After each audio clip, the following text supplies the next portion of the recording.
Oh, Jesus.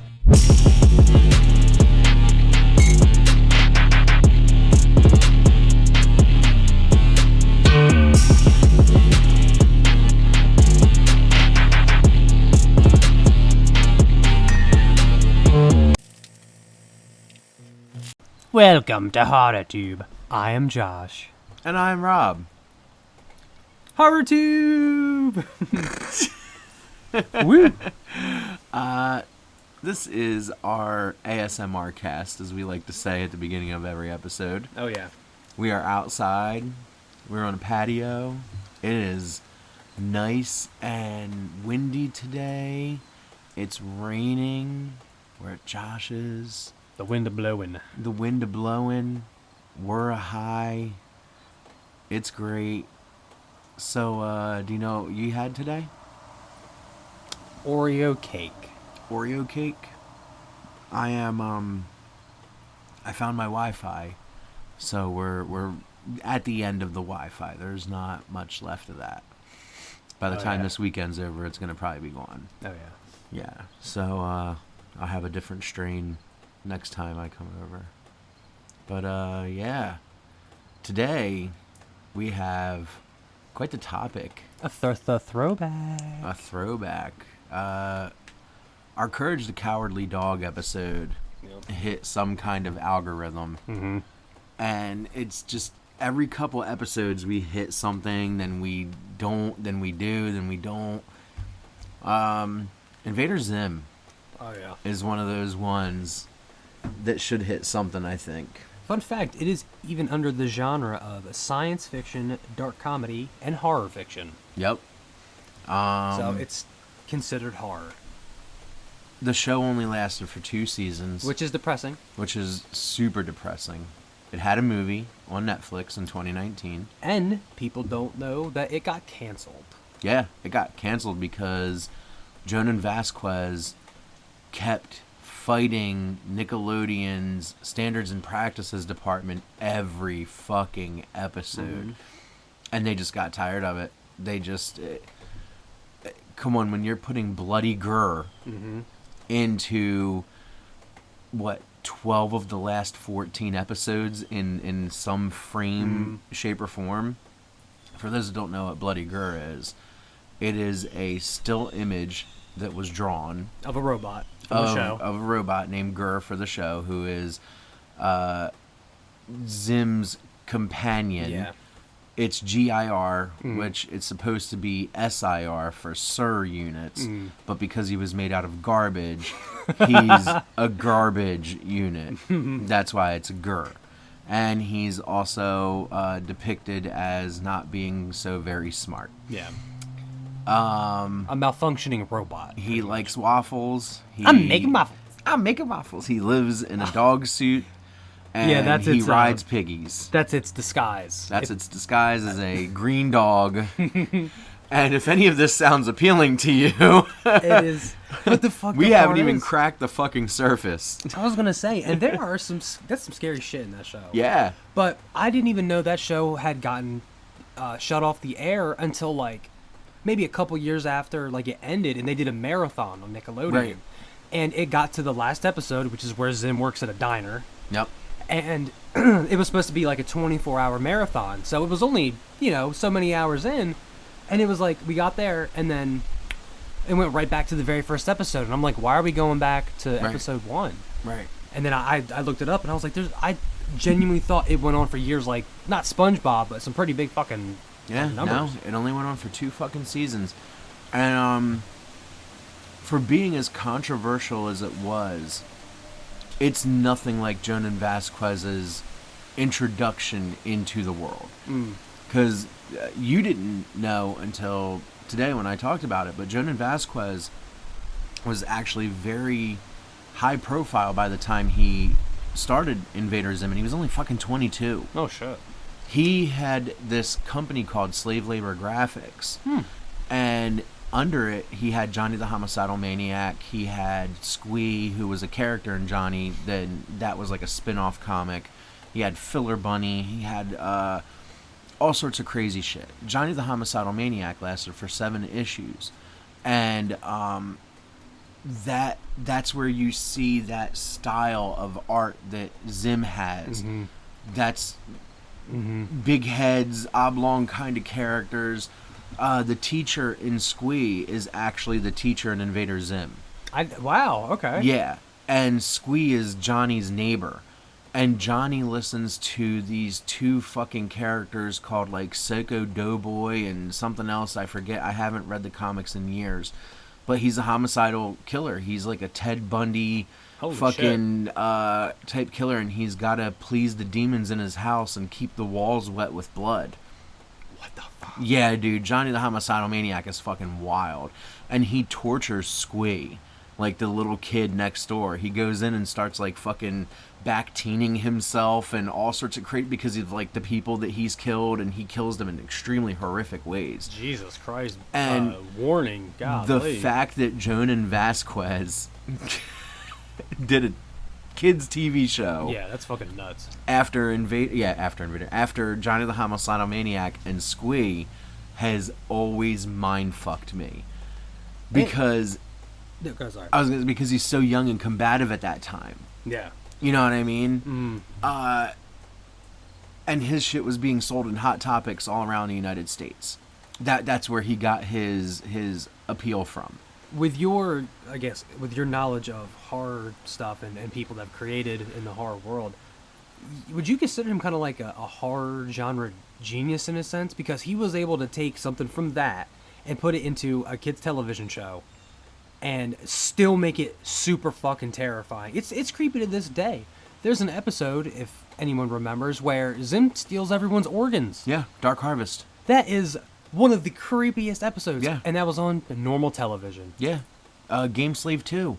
With Pigums. And fucking Gaz kills him. Yep. But they had to put in at the end of the episode to show that he wasn't dead. Yeah, he was Gurr stirring a batch of fucking cookies and laughing maniacally with a red screen behind him and shit. Yeah.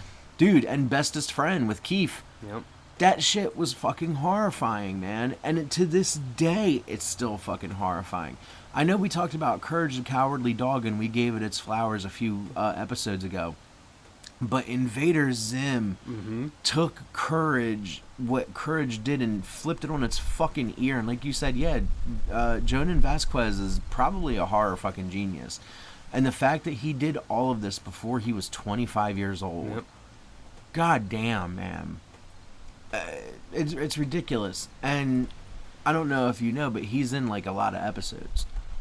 Really? Jonan and one of the other I think the writer or something like that is in the episodes. Rob Hummel and Eric Trueheart, Frank Conniff, Roman Dirge, and a couple other ones were like in some of the episodes, because when they would send off the storyboards to Sun Woo Entertainment, they would tell them this is how you draw these people. In the first episode, when Zim was coming to Earth and the tallest were showing him suits, they had one of Jonan and he said, no, too ugly. And then they had one of Rob Hummel and he was like, no, too stinky, or some shit like that. So basically, they were throwing him into every fucking episode. And one stat that I found out that was really cool was, even though it's named Invader Zim, Zim was only in 27 episodes. Because it focuses on Dib a lot more than anything. Dib is 28 episodes. So it should be Defender Dib. Instead of Invader Zim. And one thing that I like is their like antagonistic side towards each other, because it's like they're both just dumb. Yeah. Like, even though they're smart, they're just goofballs. And it's their rivalry is fantastic. Remember when they got turned into sausages? Yes. And they were running from the dog. The meats. The Or, dude, another terrifying one. I mean, I'm pretty sure it hit some kind of psychological issues in the real world, because germophobia. Yeah. Remember when he was scared germs. of the germs on everything? Yep. When he started to have seizuring in the fucking the restaurant. That was a reference to War of the Worlds. Was it? Yes, because in War of the Worlds, the human germs are what killed the aliens. Right. Speaking of that, I actually have this here. Zim is severely allergic to. Now, water's his weakness, and so are germs. But he's allergic to meat barbecue sauce, beans, pizza, and most school lunches. Oh, shit. But could you imagine being allergic to meat and barbecue sauce and beans? Yeah. Like, what a fucking combination to be allergic to. When it comes to Invader Zim, what is something that you really take away from the show that it did differently? Honestly, the mix of horror and comedy is like one of my favorite things about it, because you've known me for so long. Some of my mannerisms, there's two things I've ever drawn from: Jim Carrey from Ace Ventura, and the way Invader Zim has his random outbursts like I do. So like the "you lie" and all that, I love that kind of stuff. The goofy like humor for that is just so great to me. There's something so charming about it. I don't know why. I feel like I draw a lot of like my reaction to stuff from that sometimes too. So, Are you good? Okay. Yeah. I didn't want to cut you Yeah. off. A lot of that was actually drawn from fucking Monty Python. really, Yes. and I've never seen that film. You've never seen anything Monty Python? Oh my god, dude. Monty Python and the Flying Circus, they had a television show that lasted like 5 seasons. Of course, they fell apart as a comedy troupe and all that shit, but in between there, they had some movies, they had stage shows and stuff like that. Netflix has pretty much the entire Monty Python catalog. Oh shit. And you'll see a lot of where my humor comes from. Okay. Because I fucking love Monty Python. And I'm telling you, now that I know that you haven't seen anything Monty Python, you need to check it out because it's right up your alley. Oh yeah. It's right up your alley. Perfect. And you were just talking about the random outbursts. The fucking names that they call each other in this show. Like filthy meat monkey. I was just about to say that fucking one. human sack bag, pustule, creepazoids. The language that's used in this in this series is absolutely ridiculous. I also like the fact that for their hierarchy of the aliens, it's just like if you're really tall, you're their leader. Yes. Because it's the supreme tall red one and the supreme tall purple one, and then they're the fucking leaders. And also, with that, I'm glad you brought that up because I was reading something. Apparently, the tallest are regular size invaders, but just in giant robot costumes. Oh, for real? I did not know that. Yes, but it's only been alluded to in a couple episodes and never made like concrete that that's exactly what it is. So nobody knows how the hierarchy of like how you're chosen as a tallest happens, but they're just suspecting that it's literally just regular size invaders in robot costumes. Holy shit. Yes. I thought that was fucking hilarious because Jonan said it in an interview, but he didn't go any further, of course, because Jonan's gonna Jonan. Like he's a very weird cat, man. Well, what about you? What did you draw from it besides the humor? I think one of my favorite things about Zim was, even though it was short-lived, it was definitely an homage to a lot of different genres. Sorry about that, guys. Gals, non-binary pals, speak cuties, hair raising homies, freaks. Always gotta fit it in. Yep, always gotta put it in. Jonan grew up a fan of like Sam Raimi things and Bruce Campbell, As we all do. Like he grew up and got to put all of that out there at a young age, and got notoriety for it. And Invader Zim is definitely that love letter to everything, because he tried to get the cast of Monty Python to come in and do voice roles. He tried to get Bruce Campbell to come in and do voice roles. Shit, Zim originally was voiced by Mark Hamill. What? Yes. I did not know that. Zim originally was voiced by fucking Mark Hamill and then Billy West. When Mark Hamill... Holy shit. Now get this. A 20-year-old Jonan Vasquez didn't think that Mark Hamill fit the show. So he moved on from Mark and went to Billy West.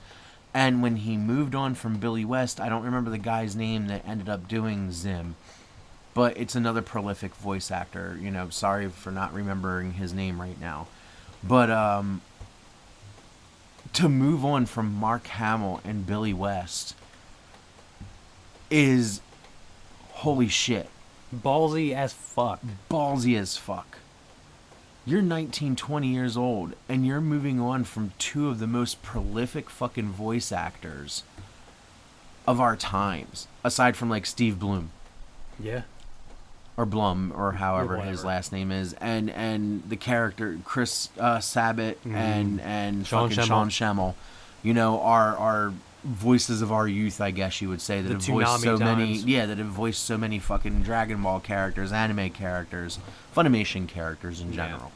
But Jonan tried to get all of those people in, and he really tried to craft something fucking cool and special with Invader Zim, and I think that's what I take the most from it, that, you know, they really fought censorship on Nickelodeon. Yeah. They really went after a lot of crazy fucking topics that you don't really catch on the surface. So I think that's going to be one of Invader Zim's big marks on television history, is the fact that, even though it was dark and disturbing and creepy, life is dark, disturbing, and creepy. Mm-hmm. And it was over dramatized things like a kid getting a zit, and it becomes a fucking hypnotic thing that becomes a Pied Piper for all other kids until it pops and it fills up an entire classroom. But that's the comedy of it. And a Poop Dog. With selling all the candies. Yep. And Jonan said regarding Poop Dog that he envisioned that character was actually being held at gunpoint to do all of that, and that his family was being like Jesus, like tormented if he didn't sell the candy and stuff. Jonan's a creepy motherfucker, and that's what he was thinking about when it came to Poop Dog. Jesus. Oh my god. But you know, it like I said, it's even under the genre of dark comedy. You know what I mean? It's it is. I think Invader Zim is very underrated. I was gonna say, if we could somehow make a TV show on a hidden gems list for horror, that would definitely be on there, because if you bring it up to some people, they don't even know what it is. People will buy the keychains from a Hot Topic, but they won't know what it actually is. Yep. And it's, you know what I mean? As I was looking this up, dude, it's got 100% sitting at Rotten Tomatoes. And you never hear people talk about it. Rotten Tomatoes. Rotten Tomatoes. It is sitting at 100%. It is 8.5% on IMDb right now. And 95% of Google users like the show. What the crazy shit. And I'm surprised they haven't brought it back. Yeah.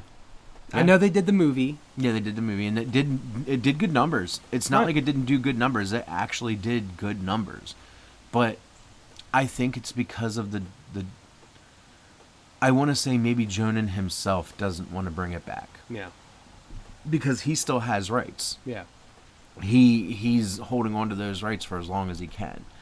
And I think Jonan doesn't want to bring it back because of the fight that he had with Nickelodeon so much for every episode that I don't think he wants to deal with that shit anymore. Yeah. Like, he's got his fucking money. He grew up poor and didn't have shit. And now he still is relatively faceless. Right. A lot of people still have no fucking idea what Jonan Vasquez looks like. Even though he's done this and he's done that and he's been like producing things on the side.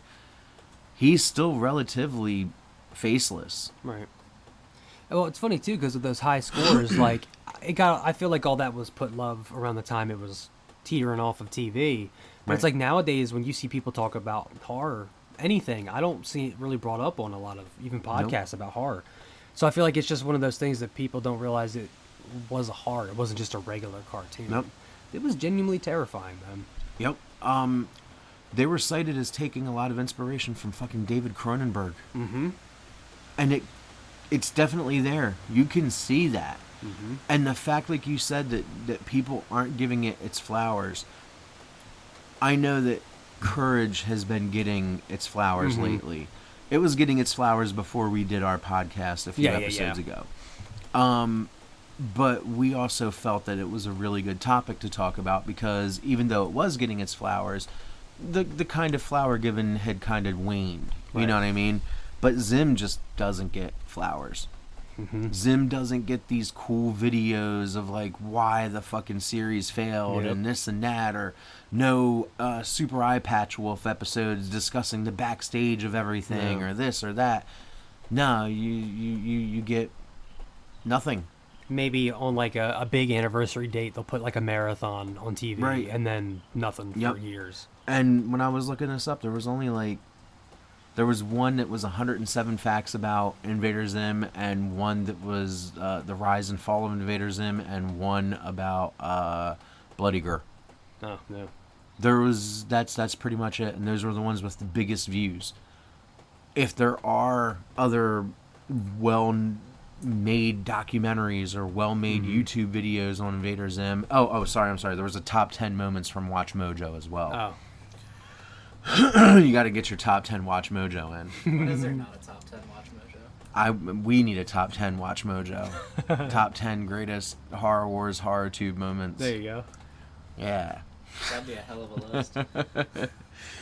But no, man, I'm glad we did this episode today, because Invader Zim is always something that I love. Like, I have the DVD collection, The House. Yeah. Oh, wow, you lucky bitch. I have that in storage, and it's where the house comes apart at the top, and the discs are there and everything. Yeah, I have that. You lucky bitch. Yeah. I'm jelly. Wasn't I, like, obsessed with Invader Zim when I was, like, You 7? were very obsessed with Invader Zim when you were 7, yeah. That was that was like one of my first hyperfixations. Yeah, Invader Zim was definitely one of your first hyperfixations, and you love Pustolio, talking about the zit that transfixed people. Yeah, that was... It was just so fascinating. I mean, yeah. it's wild.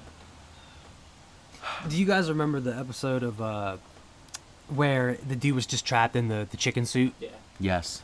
Like, that's terrifying. Yeah. I'm claustrophobic. That made me feel uncomfortable episode. I'm like, dude, I could not do that. I'd be screaming. Yeah, and when he worked at the fucking burger place, and all the fucking grease was there and shit, and he was just like, oh, Billy man. West, man. That is... Yeah, dude. Invader Zim is just so underrated. I hate the fact that nobody really talks about it.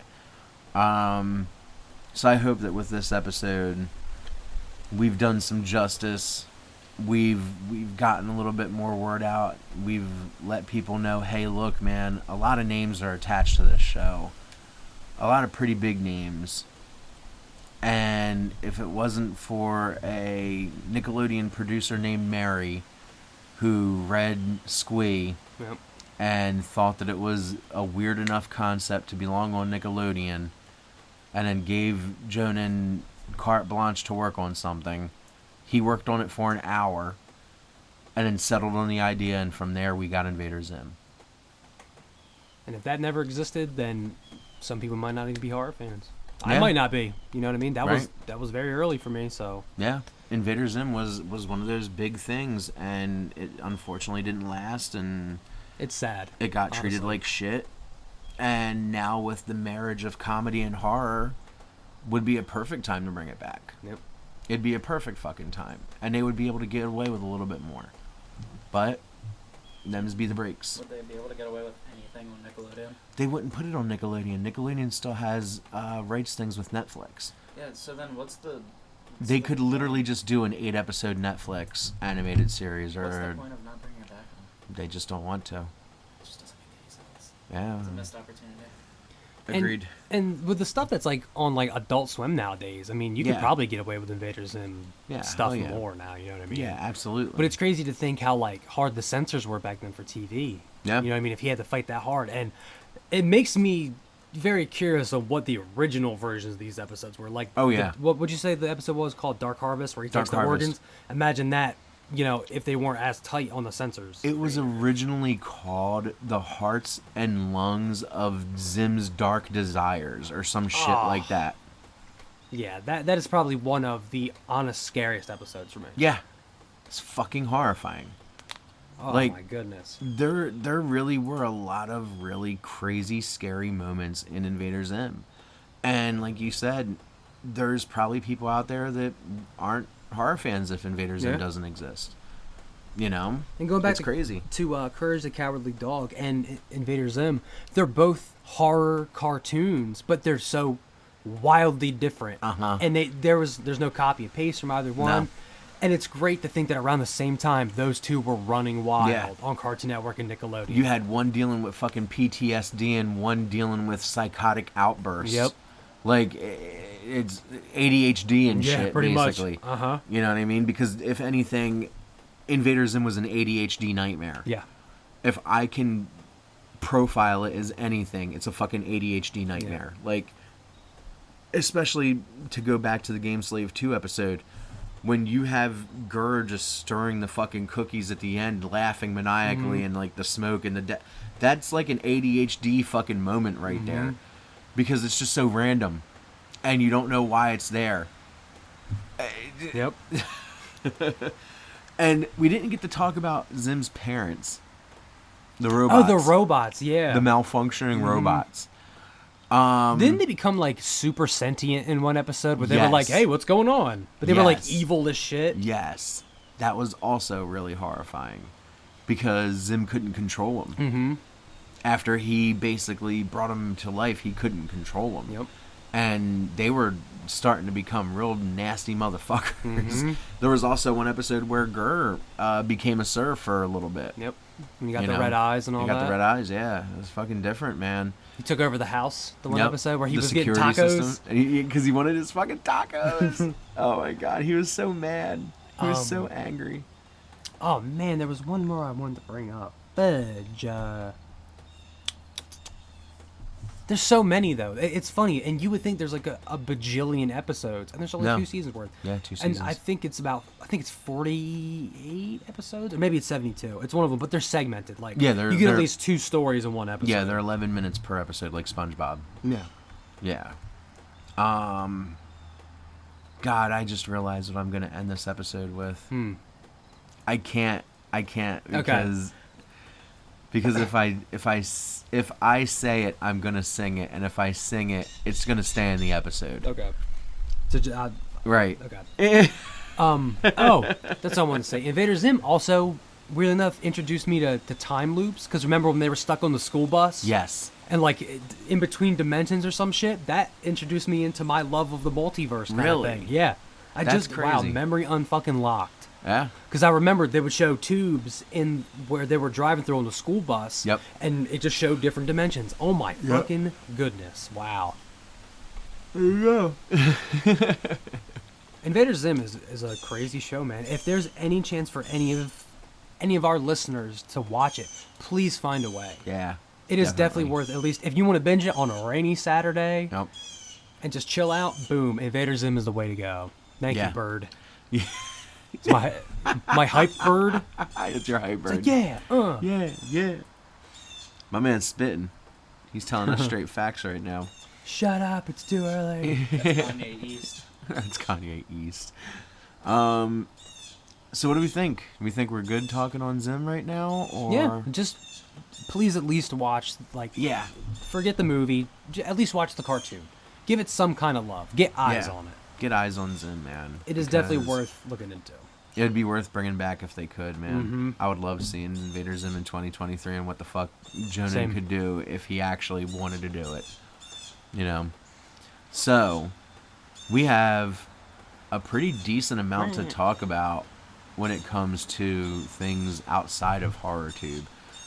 First off, how you doing in Mortal Kombat 1? Oh, fantastic game. How are you doing in Mortal Kombat 1? I just had like a over 20 win streak last night against a couple jabronis. It's fine. It's nothing. But no, I'm loving Mortal Kombat 1, dude. It's the first Mortal Kombat I played since Mortal Kombat X with you. Mm-hmm. And Throwback. yeah, throwback. Oh my god, I'm sorry. And I'm really enjoying it. I think the graphics are fucking amazing. I think the storyline's really goddamn amazing. Hey, more horror in the world because it's a horror fucking game. God The damn, is it fatalities, horror. Jesus. Yeah, the brutalities too. The brutalities are fucking ridiculous. I love everything about Mortal Kombat 1. I think the way that they've done everything is great. I think it's worth the money.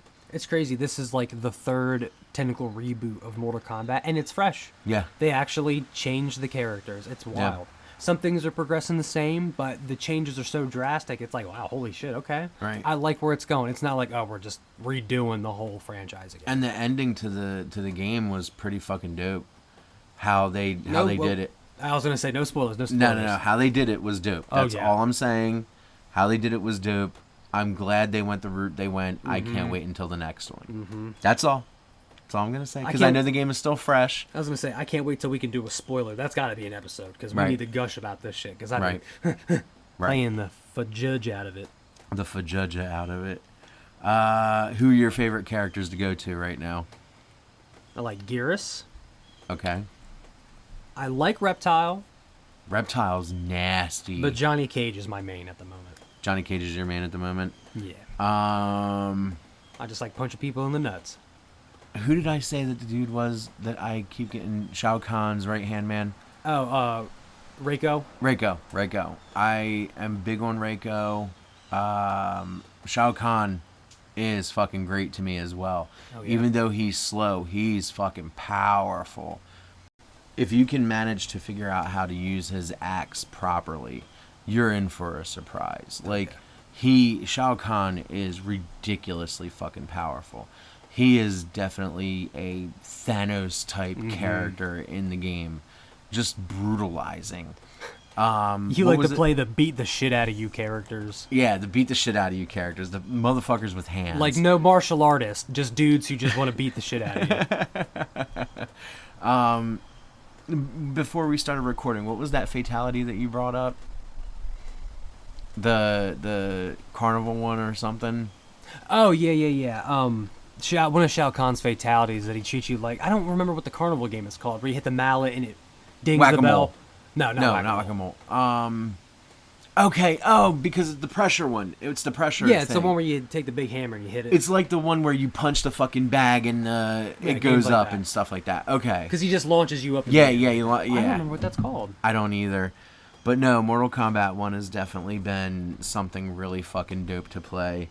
Do you have anything else about Mortal Kombat 1? Or do we want to switch over to Toxic Avenger? You can switch to Toxic Avenger. Okay. Because holy shit. Pictures, right? Didn't they show more pictures recently or not? Yeah. Last night, the movie had its debut at a festival. That's and right. I don't remember what the fucking festival was called, and that's upsetting me right now. Also, going back real quick, Invader Zim. Fantastic Fest. Also has its own convention. Yes. Yes, it does. Okay, so Fantastic Fest, day one gets toxic. Fantastic Fest 2023 has started at, by the way, macabredaily.com. We're getting our news from there as per usual. Shoutouts. Fantastic Fest 2023 has started, and from the look of things, it was very toxic. Not only was Thursday, September 21st, the first day of the festival, but also the world premiere of Macon Blair's remake of The Toxic Avenger. Lloyd Kaufman and Michael Herr's original 1984 film is the one that put Troma on the map, and certainly all of our Toxie-loving hearts. Check out some photos from the red carpet along with a Q&A at macabredaily.com. There's a whole bunch of pictures there. There's Lloyd Kaufman in his Toxie uniform, as you can see. Yeah, go to macabredaily.com. You're going to see a whole bunch of different things.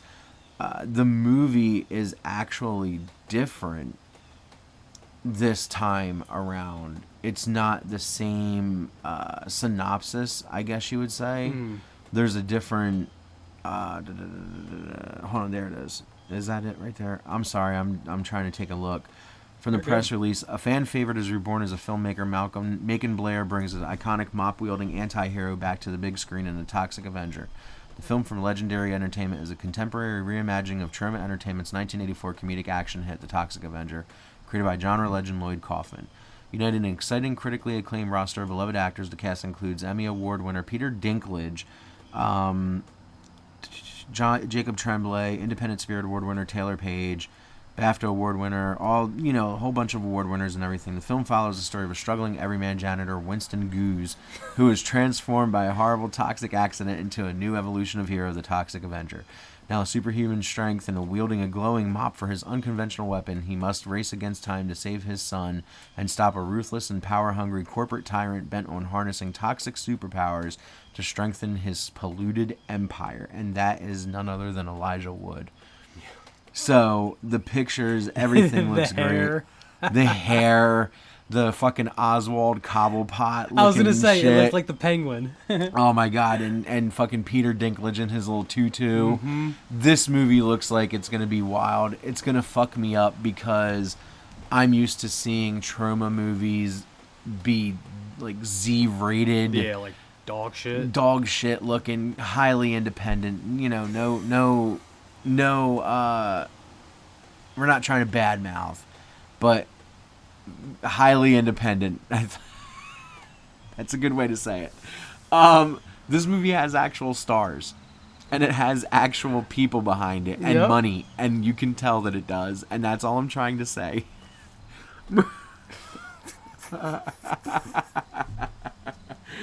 But no, man, I'm looking forward to that. Wasn't there something else? Oh, we found out that Chucky's in the White House in season 3 of... Oh, shit. Yeah, Chucky.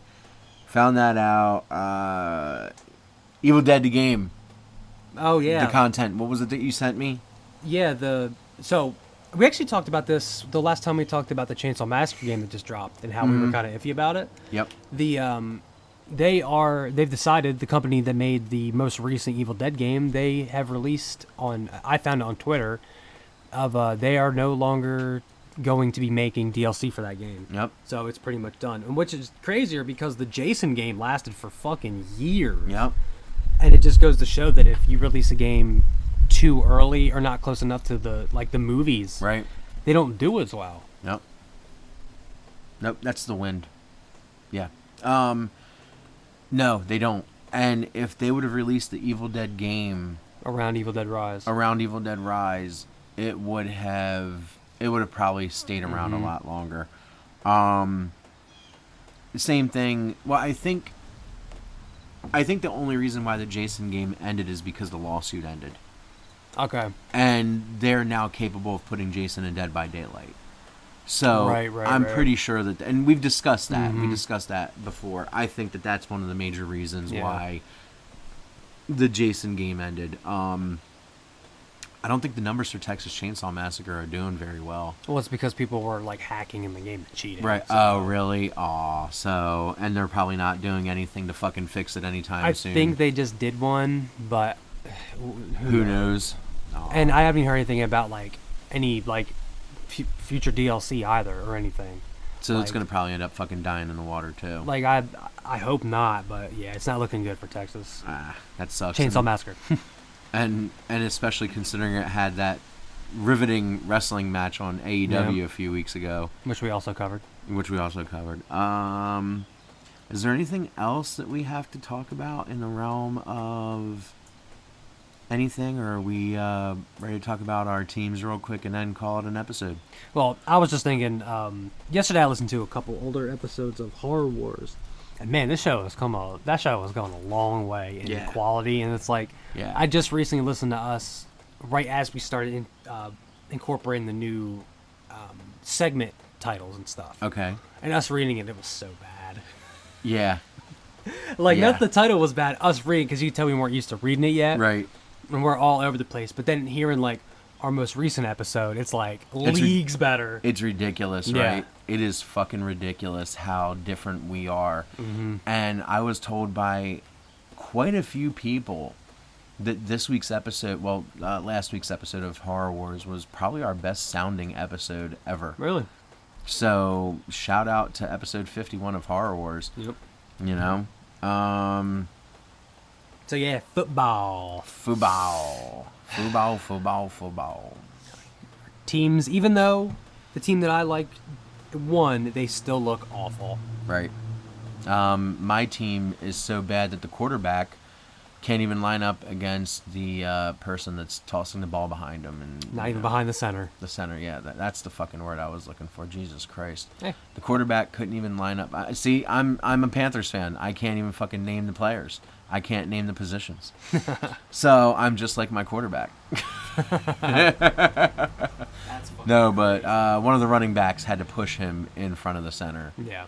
to make sure he lined up correctly. And because of that, he is no longer going to be our starter this weekend. Now it's going to be And Andy Dalton. Andy fucking Dalton. But like you said before the show, watch him come out and light up the scoreboard. Watch him come out and just fucking trash shit with his weird ass haircut. And he's going to look like the fucking lead singer of Queens of the Stone Age while doing it. Oh, Jesus. Well, the Steelers are going to be poop regardless. Who you guys got this week? The Raiders. Ah, man. And they are just going to uppercut us 1,000 times and walk out. Jesus fucking Christ. God, who the hell do we have this week? Oh, fuck, we have the Seahawks.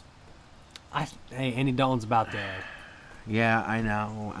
tear him up, bro. But then after that, we've got the Vikings and the Lions and the Dolphins. Oh, my God. Yeah. Lost. Your poor team, dude. The face that you just made. The face that you just made is going to be one that is etched in my mind forever. Because you just went from completely optimistic to, damn, son. Yeah, dude. Holy shit. And then what do you got after that? Holy shit. The Dolphins, they're still undefeated, I think. After that, we've got the Texans, the Colts, the Bears, the Cowboys, the Oh my God, Titans, the Bucks, the Saints, the Falcons, the Packers, the Jaguars, and end with the Bucks. Oh, my God. Yeah, RC, dude, we're number one in the we're number one in the 2024 draft, and we don't have to trade up 8 slots this year to get the number one No. pick. I don't know how the Steelers have because I'm just sad all the time because they suck now, so. Yeah, as I get older, I will always be a diehard Panthers fan, no matter what. Same for me But with the Steelers. I am finding myself to just enjoy football more. I was going to say that myself. I don't catch myself getting mad anymore. Yeah, I'm not like when the Panthers failed Super Bowl 50 because of Peyton Manning's payoff win and all that shit, whatever. Or when Aaron Rodgers just destroyed the Steelers. Yeah. I don't get mad at that shit anymore Yep. because it's par for the course. I expect it. Yep. And, am I going to turn down Panthers gear? No. Yep. Am I going to rock Panthers gear? Yup. Are you going to turn down Steelers gear? Nope. Nope. Are you going to rock Steelers gear? Yep. Yup. Are you going to rock any other team's gear? Nope. Nope. But I just enjoy football. Yep. I have been able to release all of that anger. Yep. I still, have a strong dislike for the NFC South competitors because it's, Division games. But other than that, man, I don't hate the Eagles. I don't hate the Cowboys. I'm just glad football's back, man. Yeah, exactly, dude. I'm just happy that we got football. Yeah. That's all because Tom Brady retired. Don't even start with me. What? You know you like football now. It's because. Oh, no. No. Tom Brady was on the Buccaneers, which is division rivals. Yeah, right. And also, he was on the fucking team that fucked my Panthers out of the Super Bowl when Spygate happened between one year the Eagles and the next year the Panthers. They won by The cheating accusation. They won by the field goal 2 years in a row because they had scouts. Yep. Panthers and Eagles should have won those Super Bowls respectively, but because of the scouts, they did not win those Super Bowls. Bruh. So yes, I hold a grudge against Bill Belichick and the fucking Patriots and Tom Brady and all that shit, but it's a deserved one. Yeah. I don't hate the Patriots or Belichick. I'm glad they're fucking 0-2 this season. They're pooping. It's about time they Hell shit the yeah. bed. 20 fucking years on top. Okay, go down to the bottom like everybody else has been for a while. Learn to get humble again, Yeah. bitches. And now their fucking fans are leaving in the second and third quarter because they're not up by 20. Holy shit, really? Wow. Yeah, dude. What the fuck kind of bullshit is that, man? Remember that you guys were on top for 20 years and other teams are struggling to get there. Hell yeah. And other teams that were on top are struggling to get back on top. Hell yeah. You know what I mean? Come on, man. These fans are so fucking nitpicky about shit, dude. Shit, dude, as a Steelers fan, they used to be top dogs. Now Nope. they're fucking doggy do. Hey, Panthers the same thing. They didn't have as long of a Yeah. run as the Steelers did. The Steelers were top dogs on fucking block for years, bro.